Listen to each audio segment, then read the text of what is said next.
Hi, everyone. Welcome to Payments TV. My name is John Gaffney. I'm Chief Content Officer here. Trust is the cornerstones of payment and commerce. But there's five big threats lately that maintaining that trust a little bit of a challenge for payments and financial services providers and the customers they serve.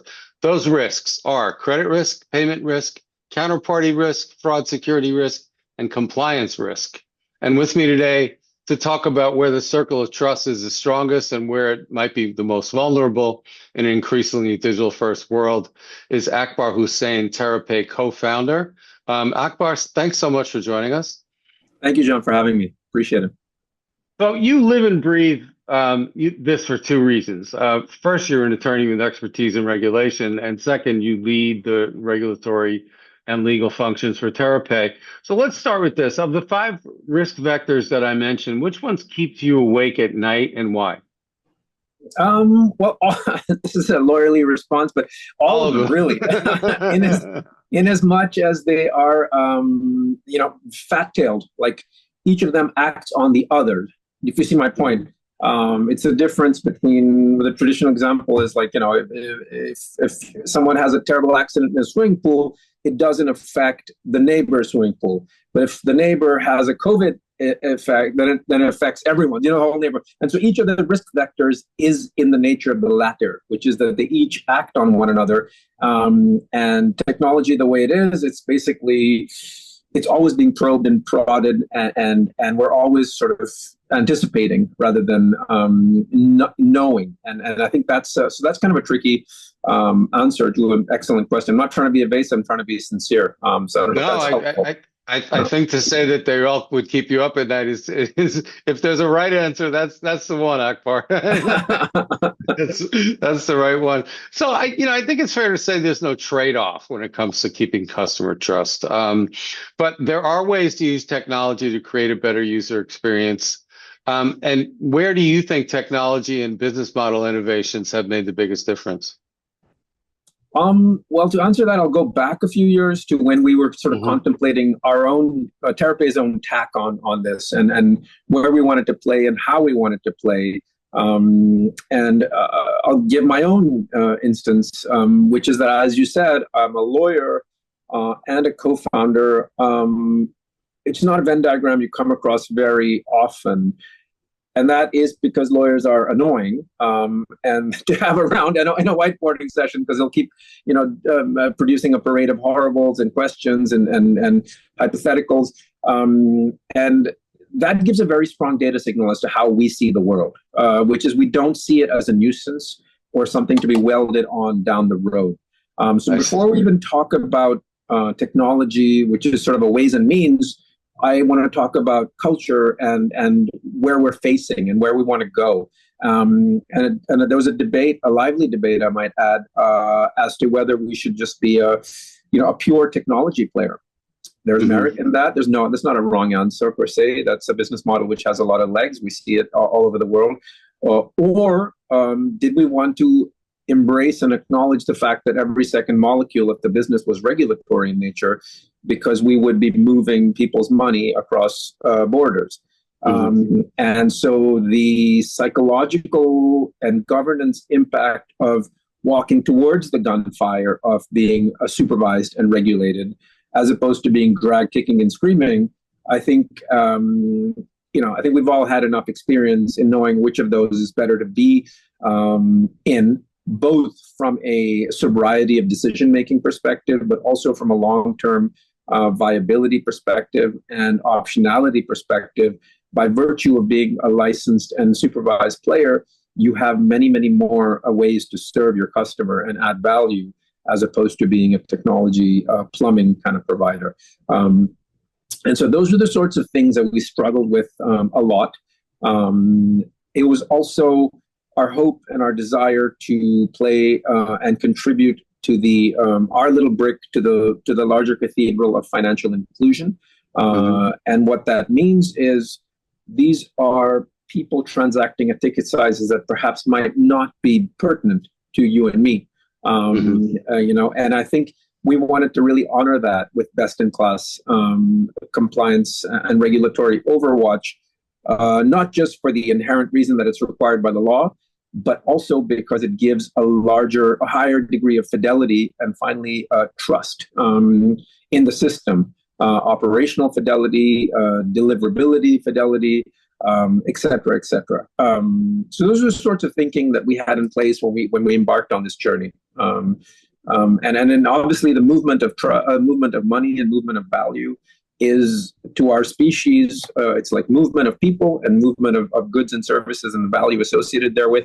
They're very, very human attributes. And what is money but an expression of trust? And so it makes a lot of sense to build a business around that. Ultimately, it's just a piece of paper or a tokenized version thereof that you and I are agreeing has inherent value. And to move it across borders digitally requires doubling down on that. Okay, interesting. And very well said. Thank you. So let's talk about culture a little bit. I used to work for a guy who said that culture is, quote, the way things get done around here. What are some of the things that would define how things get done around TerraPay that lead to this culture of compliance that you're talking about? Well, I mean, for one, you've got, sitting at the founder table is someone who owns that function. Mm-hmm. Right. So that creates a very strong tone at the top. It's very much a seat at the table. It's not an afterthought. It's not something that's discussed. And that was also very premeditated. Each of the founders brings a different perspective and a different skill set. I think there's a golden thread of telecoms running through it in terms of our experience. But other than that, we're all very different in terms of what we think about, what excites us, what motivates us. And so we are able to identify the proverbial elephant relatively early. So because each one of us is familiar with a different part of it, so we're able to gestalt it that much quicker, which is powerful, right? So that's one thing. Secondly, I mean, my definition of culture is it's not what you preach, it's what you tolerate. So it's very much not tolerated to act in a way that we feel would be, the financial equivalent of selling cars without seatbelts. It's against the law. It's for everyone's safety. We get it, and we're going to build not just seatbelts, but the very best safety devices that we can. And that is both healthy and leads to healthy dialogue and tension between different functions. And I feel like that dialogue is very much ingrained in us. And it's not something that we shy away from. And I think that brings a lot of oxygen to the conversation when it comes to risk articulation in a way that a lot of places don't do it as perhaps vocally or radically. So you have helped to build as co-founder an amazing company, an amazing fintech. How do you manage the counterparty risks that come with that territory? What best practices do you feel like banks and security companies can make to mitigate the risks around counterparty risks and data sharing? It's a nice question. I mean, I think, again, it goes back to how we started, and it was very much the onboarding of people unable to find a home in the financial world, but still desiring or requiring to send monies. And so it was very much a tailored approach. We understood that the de facto was financial exclusion. If we just apply all the OECD guidelines, basically you're out of the tent, on just a plain vanilla basis. So the idea was to really be thoughtful about how we diligenced ecosystem participants and create a tailored approach, which really assesses and articulates the risks while following the golden thread of the flow of funds. So that's kind of a long-winded way of saying that one size does not fit all. And we really tried to deep dive into the flow of funds and then build a set of diligence around that, which actively reflects what we're trying to accomplish. It helps that we're mainly B2B and digital first. That was also a choice because we're able to get much more granularity and run a lot more experiments on the assumptions underlying the approval. Once the data starts flowing through the pipes, we're able to validate those assumptions very quickly. And that also goes to the culture. We have a very agile, since we've taken ownership of our technology stack. Well, not since we've had it ab initio. But that makes us very quick to assess the data and tweak controls as necessary. Interesting. So as more non-traditional players enter the financial services space, is the landscape of trust changing? Do you have to rewrite the rules? I mean, what opportunities and challenges does this current situation present for established banks and security providers? Well, I mean, I think there's yes. In answer to your question, the trust is it's like love or any other word like that. It requires constant. You're never done. You can't be you can't say, it's like hygiene. You got to do it every day. You got to build on it. You got to invest in it, and you have to keep irrigating it with energy and resources and good intentions.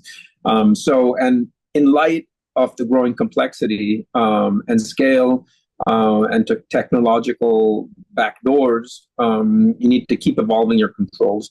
And we've seen a lot of notices recently. I don't know if you read maybe this is, I'll out myself as a nerd, the notices that the FCA puts out, Metro Bank, Starling Bank. I don't know if you've read those. I mean, that some of it is technology based. Clearly, obviously there's some technology failures, but most of these notices and most of the punitive nature of the damages and the penalties, etc., come back to knowledge gaps and culture gaps. Yeah. And that's worth remembering and sort of bringing back to the center of the table, because we get technology as a shiny object, and it's very seductive, and it's fun to roll up your sleeves and get into it. But ultimately, it's just going back to basics. And so the language of trust and the trust itself just needs to be constantly worked on at an institutional level. So there's some, I want to go back to technology a little bit and the intersection with culture.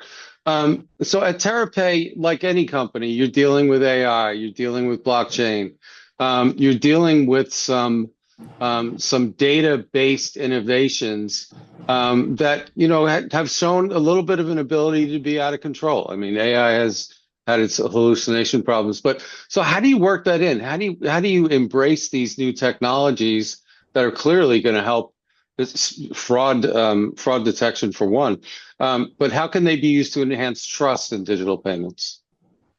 Well, we do so incrementally. I don't believe that there's a Hail Mary, silver bullet, AI, machine learning. I mean, I think a lot of there's a maturation process. I think we've all seen or are seeing that some of these claims, proceed with caution type thing, but that's not to say there's a baby in the bathwater, right? And so we have a lot of data. Data is our flowing through our pipes. So what is ultimately the transmission of monies, but the transmission of data is with another orchestration of monies in the back end.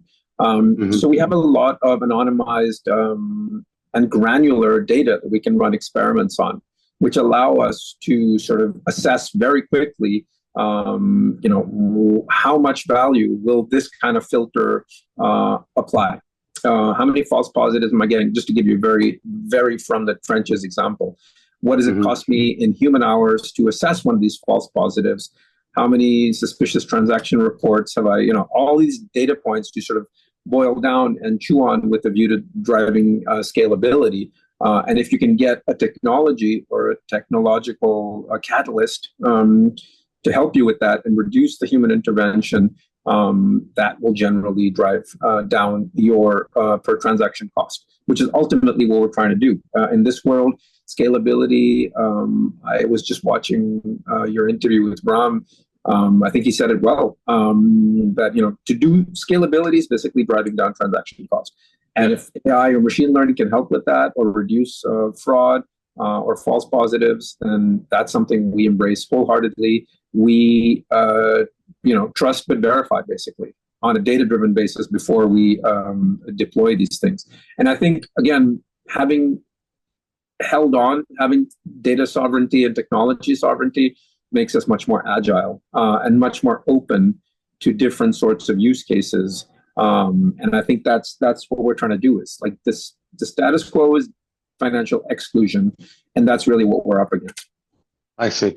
So you guys have proven to be great collaborators. We talked a little bit about the Wallet Interoperability Council, where you're bringing some like-minded companies together. How do you think that can go another level? Is there another level of collaboration that would help foster a trustworthy digital payments ecosystem? I think yes, that's an initiative that we're really proud of. It's an initiative that we think is really going to move the needle on what we're trying to accomplish here. And also, there's no reason from a mere technology perspective why this shouldn't be ubiquitous. Like, what's the issue? Like, I can send you a text message right now, whether you're on a plane or whether you're, in Greenland or whether you're hiking. It doesn't matter. That technology exists. It's ubiquitous. Attaching a value to it and sending it over and allowing you to access that. Suddenly, we're running into issues. A lot of those issues are regulatory in nature, obviously, but beneath that, I think a lot of the issues or the underlying lack of standardization on the data payload, to my opinion, is really to the heart of this. ISO is helping, Swift's adoption thereof is helping, but I think that is something which is just critical, and it's not solvable through a mere piece of technology. There's behavior change, there's culture change, there's regulatory change, there's all manner of challenge there. And if we can help with that, I feel like that's something that I'd be very proud of personally. And I think that'll be it'll impact a lot of people in a very positive way. What are your customers saying? Are they concerned about compliance, and are they appreciating your efforts to bring some order? Absolutely. I think more and more. I think this notion of compliance and regulatory stuff the volume is not going down, right? It's going the exact opposite way. And I think the fact that we embraced it early on gives a lot of comfort. And I think more and more, because we're B2Bs in this day of social media and stuff, it'd be very easy, or it has been very easy to tweet or whatever it's called, X, at the CEO of, say, a publicly traded, payments company and say, hey, CEO, where's my money? That sort of thing drives a real reputational sensitivity in addition to the regulatory sensitivity. So you want a very high fidelity channel, and you want serious gray-haired people thinking about this. And that's our promise to the ecosystem, is not that we're right 100% of the time, but rather that we're sincere 100% of the time. And this is something we take very, very seriously, and we're trying to improve our systems each and every day. You may not hear of them, they may not be public facing, but that's the nature of the work. A lot of it is incremental and invisible, like private victories, which in the aggregate lead to sort of a public victory. Okay. Last question for you, Akbar. So you've mentioned this culture, and you've mentioned experimentation a couple of times. I'm wondering if there's an intersection there, and how much in terms of compliance, you have to know as much as possible, but how much is it about pushing the envelope and seeing what's possible in this area? I think that's a really nice question. And I'd go back to like the ticket sizes and the types of transactions that we started with. Now obviously we are a full service shop, do all manner of things, but initially it was a lot of migrant P2P type of payments, which have a certain profile, which have a certain ticket size. But I hesitate to call them, and I always cringe when I see this, is a low value, because they're actually high impact, right? If you see my point, it's usually a money transmission earmarked for a certain purpose, whether it's a school fee or a medical thing or a business thing, small business thing. And so I see them as high impact, high volume transactions, which is the equivalent of the high volume part in particular, is the equivalent to why geneticists study fruit flies and not humans. If you see my point. They study fruit flies, not that I know anything about biology or anything, but they study fruit flies because they've got short lives, highly predictable patterns, and you can iterate thought cycles very, very quickly and run those experiments on fruit flies without the ethical or quirks of dealing with Homo sapiens. And so same thing here. We learned a lot very, very quickly because of the sheer volume and the atomization of those volumes taught us a lot about what is the minimum effective dose of KYC to get us where we needed to go. what if we were to tweak that by 10%, 8%, 6%? And then you have, auditors come in and make sure that your assumptions you're not in an echo chamber of your assumption set. And obviously you get supervised and central banks and come in, knock on your door, and they want to see your data sets and stuff like that. So those are the ways that we've tried to sort of keep ourselves novel, keep the door open to financial inclusion, not this comfortable, well, it's too risky to work in, insert blank here. Yeah. That is, that's one approach. And it's not untrue also, right? That's the kind of dialectic nature of this. Is what they're saying is true, but it's also not good enough to stop there. So I'd say it's true and we need to do better. A conjunctive and rather than let's stop the conversation here, but. Those sorts of things have given us good unit economics, not just in revenue terms, but also in learning and data assumption and data assimilation terms. We've learned a great deal from that. That's what I'd say, John. Excellent. Fascinating conversation. I learned a lot from that. Thank you so much, Akbar. So that's going to do it for this episode of Payments TV. My name is John Gaffney. My guest has been Akbar Hussain, TerraPay co-founder. Akbar, thanks for joining us. Thank you again, John, for having me. Really appreciate your work.